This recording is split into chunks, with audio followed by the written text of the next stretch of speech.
without further ado, let's begin to our second runner-up.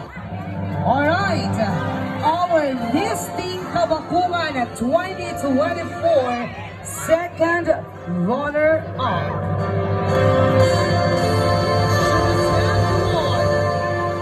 To present the award to our Miss Teen Kabakungan second runner-up for the crown and the sash, may we call on Miss Kate Ponferrada. For the flag and the cash, we have Honorable Paul Christian Bundok, and the bouquet, Miss Mila Cribello Miniano. And our second runner-up for Miss Teen Kabakungan 2024 is candidate number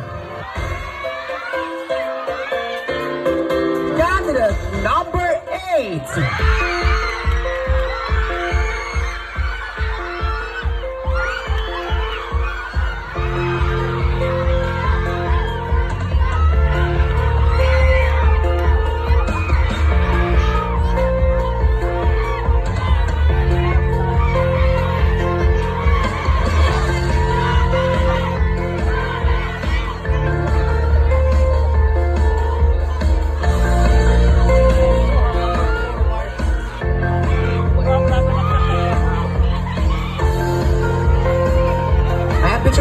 Kayo pala.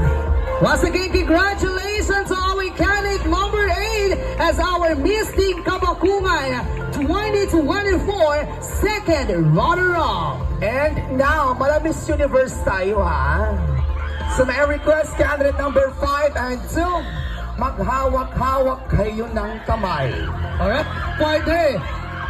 Hinot aton una nga tatawago kami. Ang tatawagin ko ngayong umaga ay siyang tatanghali Miss Teen Kabakungan 2024. Pakit partner. Ang tatawagin ko ngayong umaga ay siyang ating magiging Miss Teen Kabakungan 2024. And sa hindi ko matatawag, siya ang ating Miss Teen Kabakungan first runner-up. And of course, before that partner, ladies and gentlemen, for the presenter to our first runner-up, for the crown and the sash, may we call on Rian Ken Juanilio.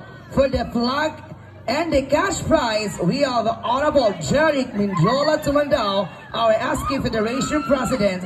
And for the bouquet, Mr. Erico Sarino. And for our Miss Teen Kabakungan 20, for the crown and the sash, Miss Christine Adonis. For the plaque and the cash prize, we have the chairman of the board, Dr. Colin D. Tupas. And for the bouquet, Miss Mila Cribello Miniano. People of Barangay Kabakungan, our new Miss Teen Kabakungan 2024 is none other than candidate number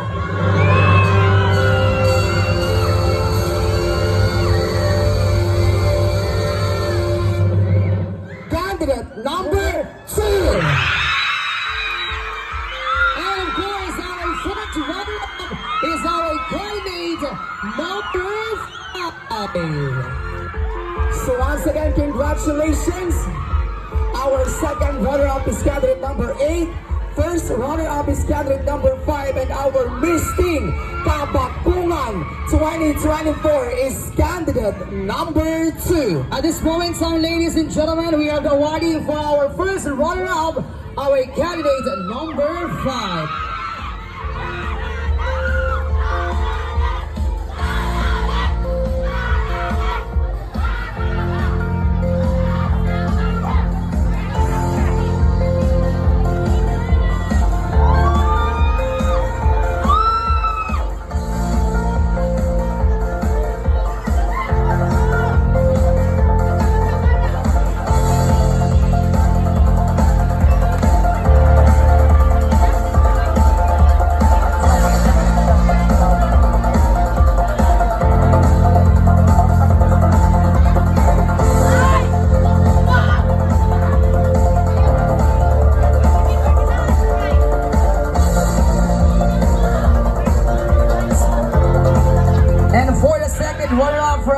for the Clark, Honorable Paul Christian Bundog. No, not second runner-up.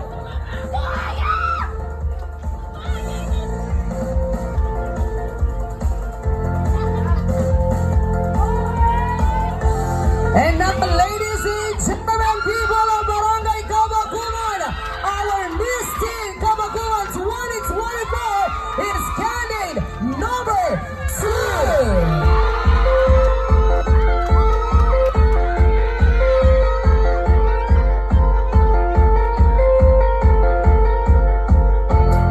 There you have it. Maraming salamat po. Of course, once again, congratulations to our top 3 winners for this search, Misty Kabakungan. And of course, for our fellow judges, maraming salamat po sa lahat ng ating makeup artists. To all our candidates, thank you so much. And to Langgao Lights and Sounds, maraming salamat. And of course, at Molupyuan Barangay Kabakungan, damo-damo nga salamat ha iyo. And of course, sa ating sangguniang kabataan officials sa Barangay Kabakungan, headed by the acting and supportive Barangay Chairman Honorable Paul Christian Bundog. There you have it, ladies and gentlemen. Once again, our top 3 winners. Ako Ronan bilang Miss Teen Kabakungan, gagamitin ko to sa pagbibigay magandang ehemplo sa ibang kabataan na kagaya ko at i-motivate sila sa magandang bagay. Ito yun namin. Alright, thank you so much. So, again, for the judges, that's the answer of our candidate number 8. So, all of your answers, ikakaito ka mga judges, kay iraw to itong babasahon, kay bangay may nagsubra, may nagkulang. Alright, so that's all our candidate number 8. So, Georgia, Next candidate is candidate number 2. alright, candidate number 2, I will read the question. As a Miss Teen Kabakungan, how will you use this title to change the negative image of local pageantry? If I will be chosen to be the Miss Teen Kabakungan, I will use this title to show them the real essence of pageantry and prove them wrong. I will prove to them that anyone deserves to be a queen and be chosen to be the winner no matter who you are and what you are. Thank you. Alright, thank you so much. Candidate number 2 for that answer. Alright, so let's move on to our next candidate. We have candidate number 5. Candidate number 5.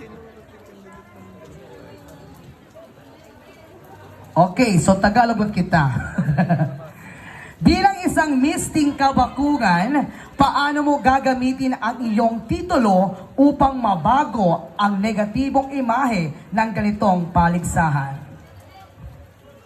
Gagamitin ko ang titulong ito bilang isang Miss Teen Kabakungan at babaguhin ko ang ganitong negatibong imahe sa pamamagitan ng pagkikayat sa mga kabataan na magkaroon ng confidence sa ganitoong mga pageant. Thank you.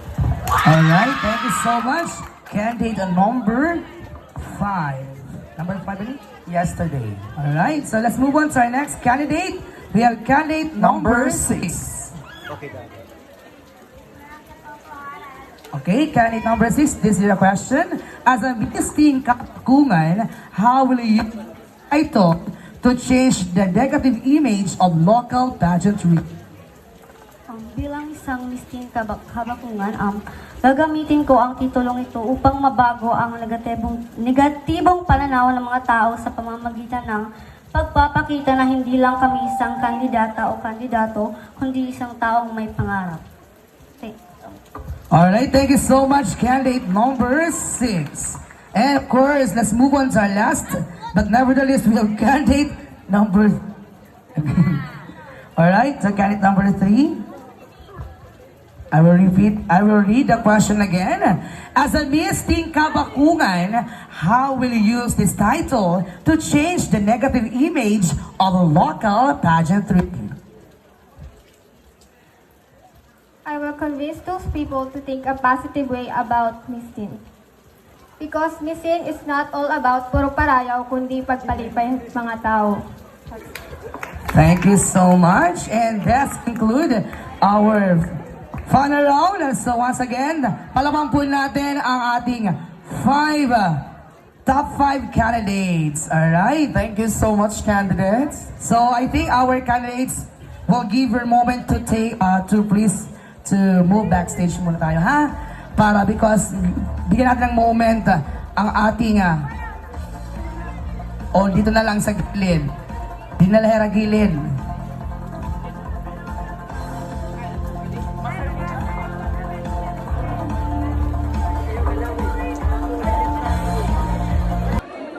Okay? Candidates, ready na? Sir. Okay, so candidates, I will read the question twice, ha?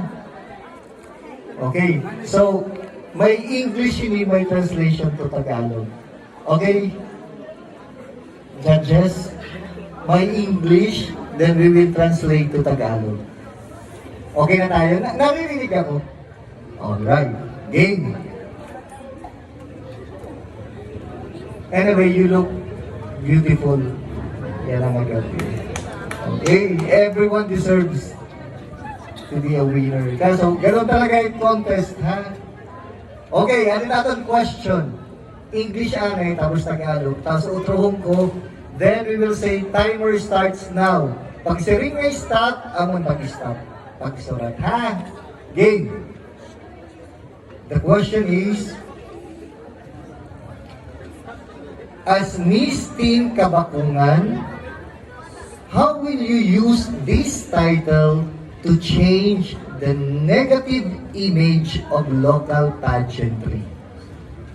Bilang isang Miss Teen Kabakungan, paano mo gagamitin ang iyong titulo upang mabago ang negatibong imahe sa mga ganitong paligsahan?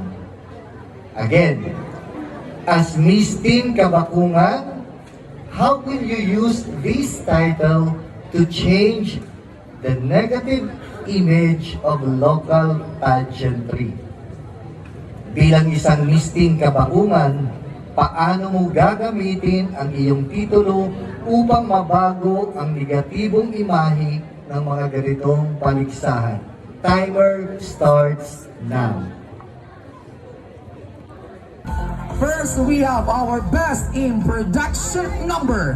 For the best in production number, the presenter for the Sash and the Cash, may we call on Honorable Hannah Angela Garcia. And our best in production number is candidate number 2.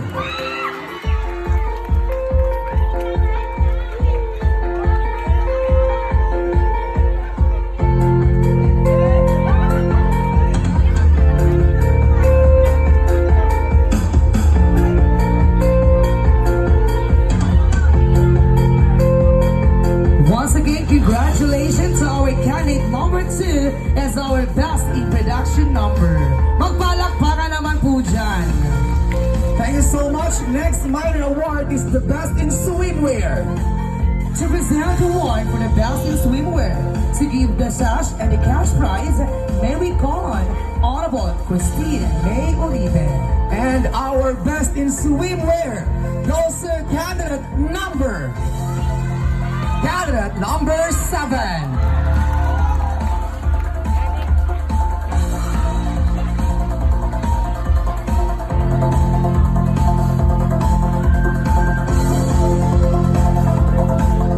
Once again, congratulations to our candidate number 7 as our best in swimwear for tonight's event. Mapalak Kaka!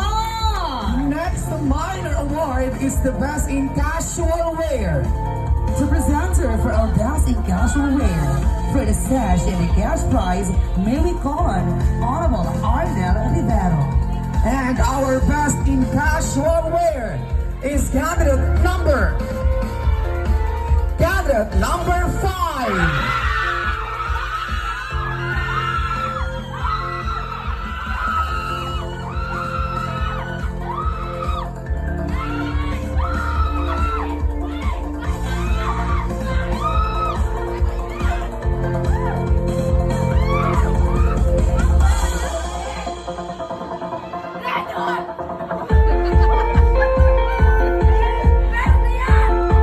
Once again, congratulations to our candidate number 5 as our best in casual wear. Thank you so much.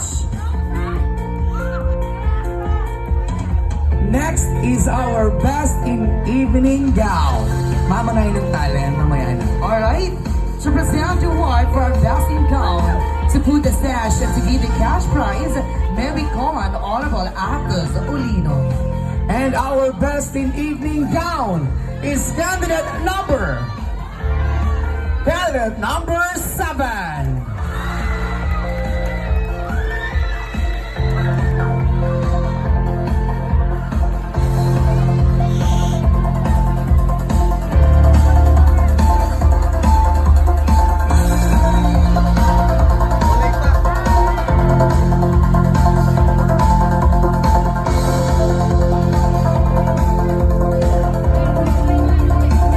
Thank you so much. And now, our best in talent. To present the award for our best in talent, to put the sash and to give the cash prize, may we call on Honorable Jeffrey Kakara. And our best in talent goes to candidate number 2.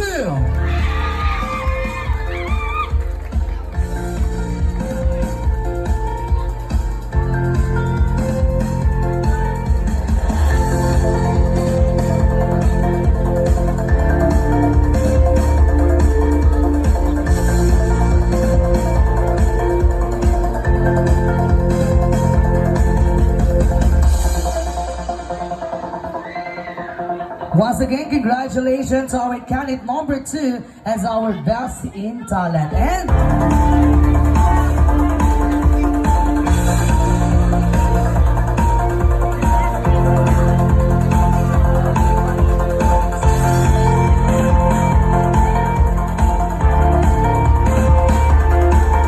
Thank you so much. Next special award is the People's Choice Award. May voting ba ito? Online. Okay, so ladies and ano ba? Waray? Judge's Choice, Our audience. our audience choice. Ay, hindi natin na ito. Pinag-post kasi sa social media. Okay, so ladies and gentlemen, our People's Choice Award is The presenter for our People's Choice Award for the sash and the cash, may we call on Honorable Nilo Piquet.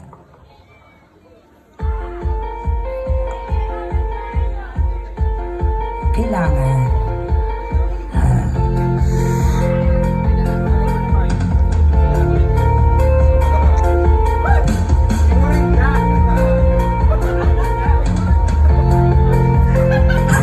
Sana all.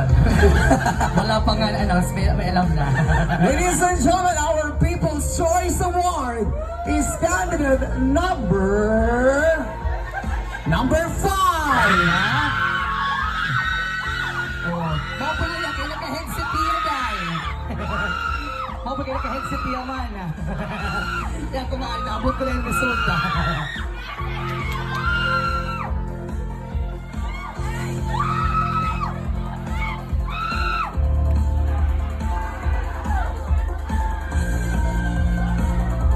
Thank you so much.